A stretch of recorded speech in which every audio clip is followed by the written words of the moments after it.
पुढील वर्षी होणाऱ्या सिंहस्थ कुंभमेळ्याच्या नियोजित कामांना वादाचे ग्रहण लागले असून नाशिक महानगरपालिकेत सोमवारी झालेल्या महासभेत लोकप्रतिनिधींच्या संतापाचा मोठा भडका उडालाय। कुंभमेळ्याच्या कामात अडथळे आणल्याच्या आरोपावरून पोलिसांनी काही नगरसेवक आणि महिला नगरसेविकांच्या पतींना चौकशीसाठी ताब्यात घेतल्यामुळे नाशिकच्या राजकारणात मोठी खळबळ उडाली आहे।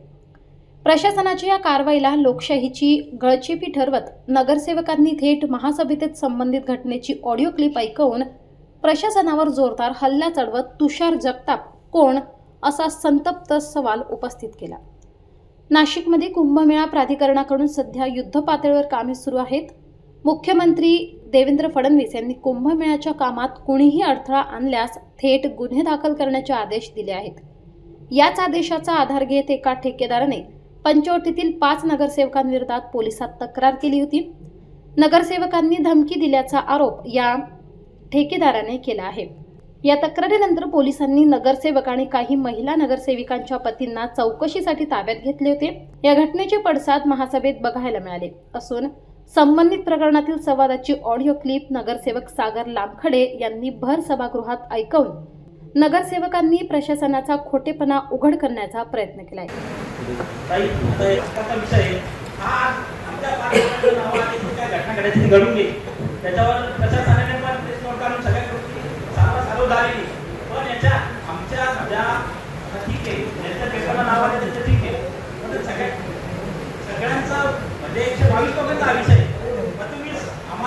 सांगून द्या का आम्ही तिथे जायला नाही पाहिजे, अशा घटनासाठी आम्ही गेलं नाही पाहिजे, लोकांचे प्रश्न मांडले पण नाही पाहिजे।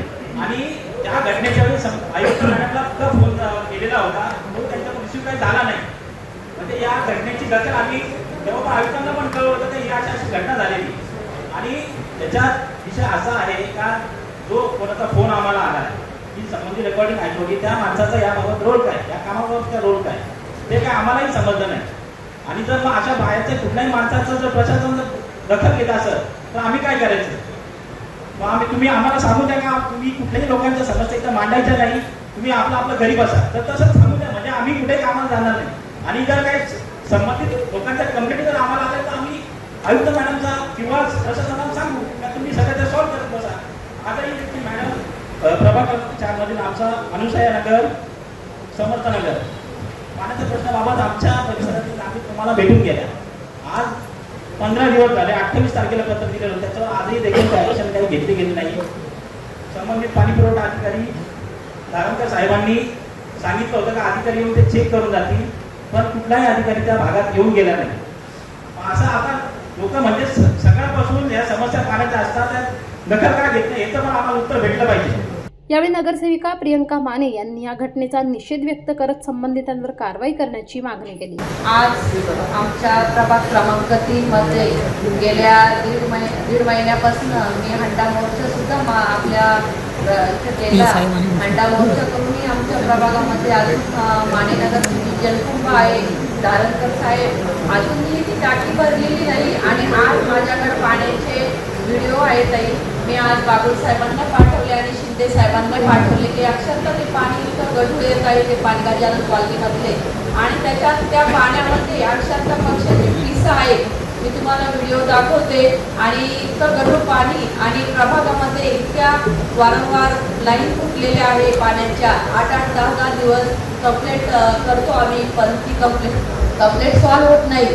आणि गेल्या आपल्या रस्त्याचे सुद्धा कामं चालू आहे, तर रस्त्याचे सुद्धा काही ठिकाणी गॅस पाईपलाईनचे काम चालू असताना अनेक ठिकाणी खड्डे पडलेले आहेत। ते खड्डे वारंवार सांगून 3-3 महिने काम झाले, ते खड्डे कुठले बुजवले गेले नाही।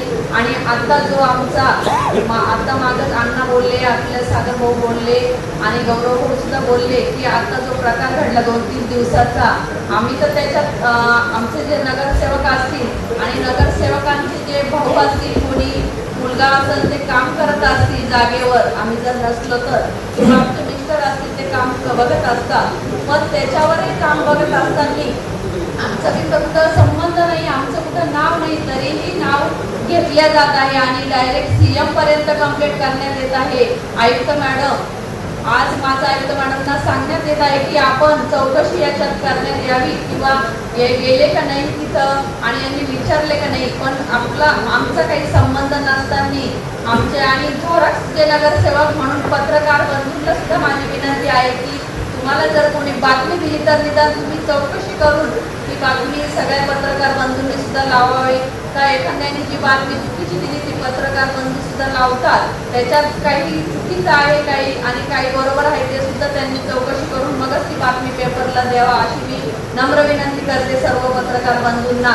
आणि झोरक्स नगरसेवक म्हणून बदनामी करता आमचे मिस्टर असेल घरचे माझं काम ते बघत असतील किंवा कोणाचा भाऊ बघत असेल कोणाचा देर बघत असेल, पण याच्यात काय नाव खराब होत आहे. आणि गेला जो प्रकार आहे जो आयुक्त मॅडम असतील आम्ही सगळे नगरसेवक आम्ही आयुक्त मॅडमकडे त्या दिवशी जी घटना घडली त्यांनी आमचं जे नावं दिले त्यावेळेस आम्ही भेटायला गेलो, पण त्याच्यावर कुठल्याही भेटण्याआधीच सीएमला फोन सीएमनी यांना फोन केला सीपीला आणि सीपीनी पोलीस पाठवले डायरेक्ट म्हणजे माणसांना घ्यायला. म्हणजे ही कुठली प्रथा आणि अधिकाऱ्यांना आम्ही जर आमच्या प्रभागामध्ये काही काम असेल तर आम्ही एक लोकप्रतिनिधी 50,000 लोकसंख्येतून आम्ही निवडून आलेलो आहे आणि आम्हाला जर काही काम असेल आम्ही अधिकाऱ्यांना विचारणार किंवा तुम्हाला महापौर सांगणार किंवा आयुक्तांना सांगणार आम्ही ते काम सांगायचं का नाही आणि कोणाला विचारायचं जबाब काही काम असलं तर. आणि ह्या ज्या चुकीच्या गोष्टी घडलेल्या आहेत ज्या मीडियाला चुकीचे नावं दिल्या गेले आहे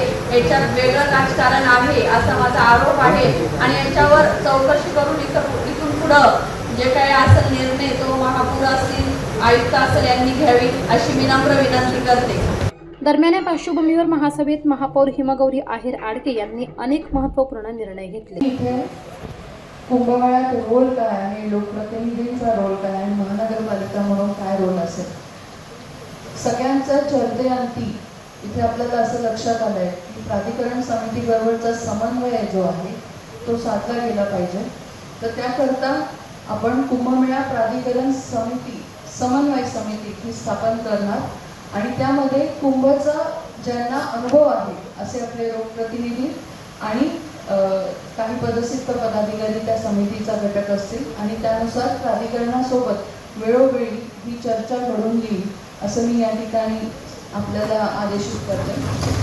त्याचप्रमाणे इथे असलेल्या कुंभमेळा रिलेटेड भूसंपादनाविषयी आपल्या सगळ्या लोकप्रतिनिधींनी सांगितलेलं आहे की आता त्यात आपण सांगितलं की मागच्या कुंभमेळ्याला म्हणजे 12 वर्षापूर्वी जे शेतकऱ्यांनी भूसंपादन ज्यांचं झालं होतं पण त्यांना मोबदला दिला गेला नाही अशा शेतकऱ्यांबद्दलचा प्रायोरिटीने विचार होईल, त्यांनी जे रस्ते दिले त्याचंही होईल आणि मिसिंग लिंक करता प्राधान्याने जे भूसंपादन करायचे 100 मीटर 200 मीटर असं लोकप्रतिनिधींनी त्या मिसिंग लिंक सुचवाव्यात आणि त्या मिसिंग लिंक प्राधान्यक्रमावरती प्रशासनाने भूसंपादन असेल त्याच्यात अशा पद्धतीने आपले मिसिंग लिंकचे रस्ते झाले पाहिजे. मिसिंग लिंकच्या रस्त्यांकरता पाठपुरावा शासनाकडे आणि गंगापूर रोड पॅरलर रोड याच्याकरता मी स्वतः साहेबांकडे पाठपुरावा करतेच आहे.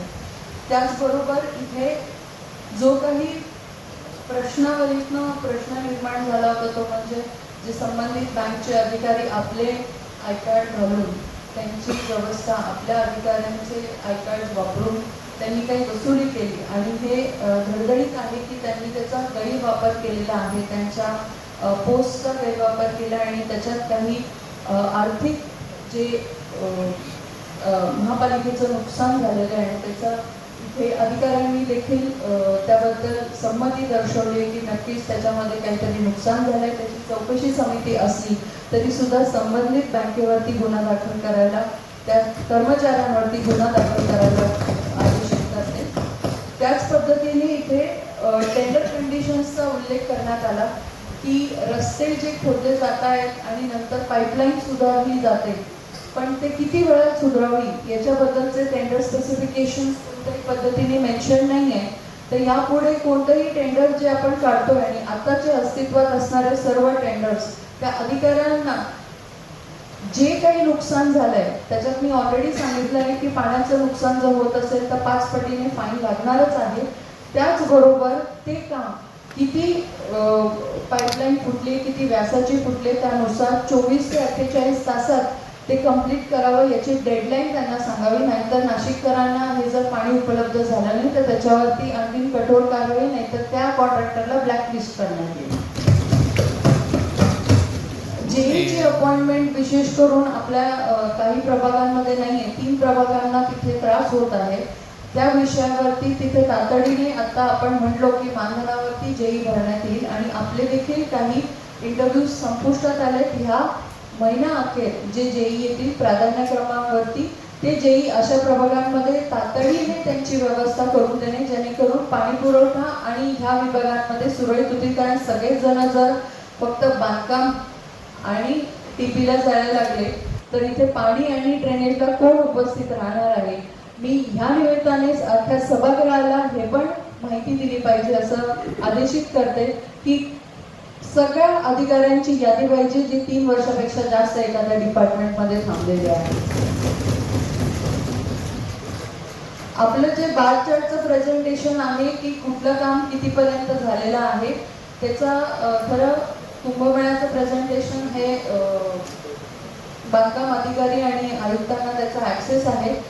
त्याची उपलब्धता किंवा त्याची वेळोवेळी महिन्याभरातनं किंवा क्वार्टरली कुठे काम किती सरकलंय याची माहिती सभागृहाला देण्यात यावी असं मी आदेशित करते.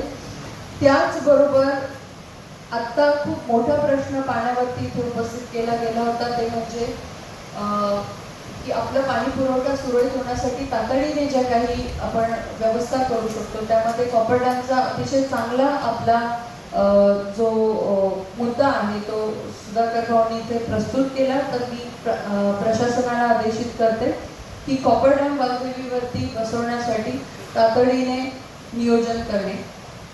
त्याचबरोबर IND सुद्धा आपण त्यामध्ये टाकावे. गोठ्यांचा प्रश्न समस्त शहरामध्ये आहे, याचा उल्लेख करण्यात आला. मागे त्याची बैठक देखील घेण्यात आली होती मागच्या टर्ममध्ये. त्याच्यामुळे हे सर्व जे गोठे आहेत त्यांना रिसायकल मशीन कंपल्सरी करावे, नाही तर त्यांच्यावरती कारवाई करण्यात येईल. आणि प्रत्येक हे जे मलविसर्जनाचा विभाग आहे गोठ्यांकरता तो डायव्हर्जनमध्ये घेण्यात यावा. त्याच पद्धतीने इथे आपल्या सर्व सन्माननीय नगरसेवकांनी आणि लोकप्रतिनिधींनी त्यांच्या अधिकारावरती आणि त्यांच्या रोलवरती कोणत्याही प्रकारचा त्यांची गरिमा इथे त्रासदायक आणि अशा क्लेशदायक वेदनेने इथे त्यांनी प्रसिद्ध केली, त्यांनी प्रस्तुत केली. प्रशासनाला याविषयी कोणताही अधिकार नाही आहे की कोणत्याही नगरसेवकाला किंवा लोकप्रतिनिधीला विश्वासात न घेता एकतर्फी ॲक्शन घ्यावी. हे जे घडलेले आहे त्याचा मी महापौर आणि ह्या पूर्ण सभागृहाचे प्रतिनिधी म्हणून निषेध व्यक्त करते आणि आपल्या सर्व लोकप्रतिनिधींना विश्वासात घेऊन प्रशासनाने काम करावं. यापुढे हे असं घडता कामा नये. सन्माननीय कुंभमेळा मंत्री गिरीश भाऊंनी यांनी देखील आदेशित केलेलं आहे की असे जर काही फोन कॉल्स त्रस्त इसमाकडनं येत असतील तर आधी तिथल्या स्थानिक नगरसेवकांना, महापौरांना, पदाधिकाऱ्यांना विश्वासात घेऊनच प्रशासनाने पावलं उचलावीत, नाही तर हे सभागृह पण काही कठोर निर्णय प्रशासनाबद्दल घेऊ शकते. ब्लू लाईनची एन्क्रोचमेंट बद्दल इथे थोडे जणांनी सांगितलं आणि असे अनेक जे ब्लू लाईन्समध्ये येणारे आपले नाले आहेत ज्याच्यामध्ये खरंच एन्क्रोचमेंट असेल तर मी आपल्या अतिक्रमण विभागाला आदेशित करते की याचं प्लॅनिंग करून नियोजित त्यांना नोटिफिकेशन देऊन तिथल्या लोकप्रतिनिधींना सोबत घेऊन सर्वे करून या एन्क्रोचमेंटला तातडीने काढण्यात यावं पावसाळ्यापूर्वी. आणि आता आपण ज्या विषयाकडे वळणार आहोत तो पर्यावरणाशी निगडीत आहे. मला असं वाटतं फक्त कुंभमेळा प्रेझेंटेशन याच्यावरती आतापर्यंत बोललो आहोत, पण पर्यावरण वसुंधरा दिवस 22 एप्रिलला आहे आणि त्याच्यासाठी पण काही आखणी या सभागृह आणि लोकप्रतिनिधींसाठी, नाशिककरांसाठी